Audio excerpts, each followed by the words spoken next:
Assalamu alaikum wa rahmatullahi wa barakatuh. Hormatly musulmanlar, kandайсыздар?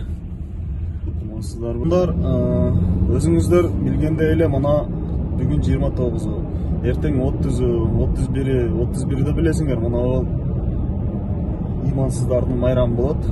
Жаңа жыл деген, Новый год деген. Бирок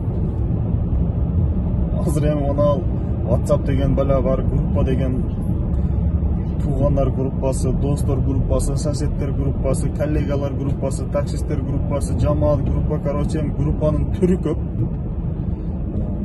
Группалардан пак үнет болуш түспөйт этпейсиң да. Эми бирден чыксаң экинчисине кошуп коет.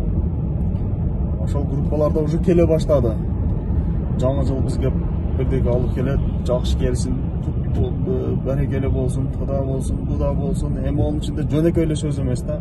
Onun içinde yolkanın sürüp обязательно жалтырактарды илеп жөнөкөй келсе да эми жакшы ниет кылып атат дейсиң да. Бул явно жаңы жылга ниеттелген нерсе да булчу. Анан ошондой адамдарга ой жөнөткө мындай нерселерди десең эмне болуптур дейт. Чоң атаңга башы болуптур деген адам жок да. Бул мусулмандардын майрамы эмес. Муну жөнөтүп ошондой адамдар доказывает да, что они не мусульмане, мына айткандачы. Келип калды да жөнөтүп койдум да дейт. Келип калганды жөн эле удалить этип койсоң деле эчтеке болбойт. Эмне болуптур, мен жасабадым го дейт.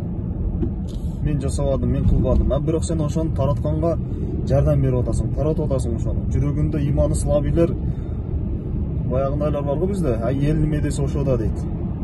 Ошо эл тосуп атат го деп кошулуп кетерет койго окшоп. Койлор көп да биздечи. Жүрөккө иман болбосо айбансың да, башка эмесиң ана.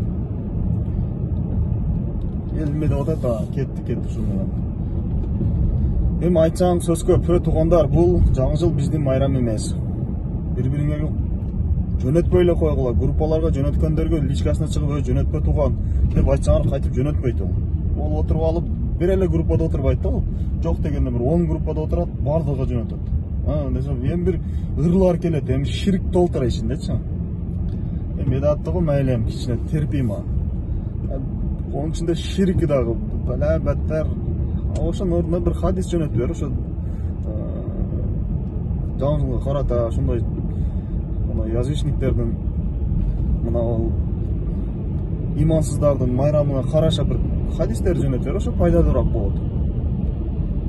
Ондой нерсени билбесең, вообще бергенде жөнөтпөй эле кой, унчукпай эле ишин кыла бер.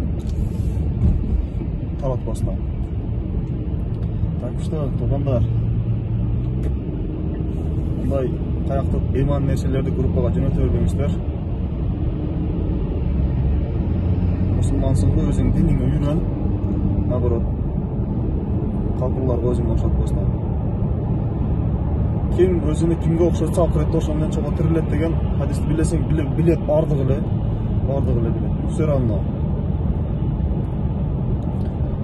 Так что аман эле болгула да.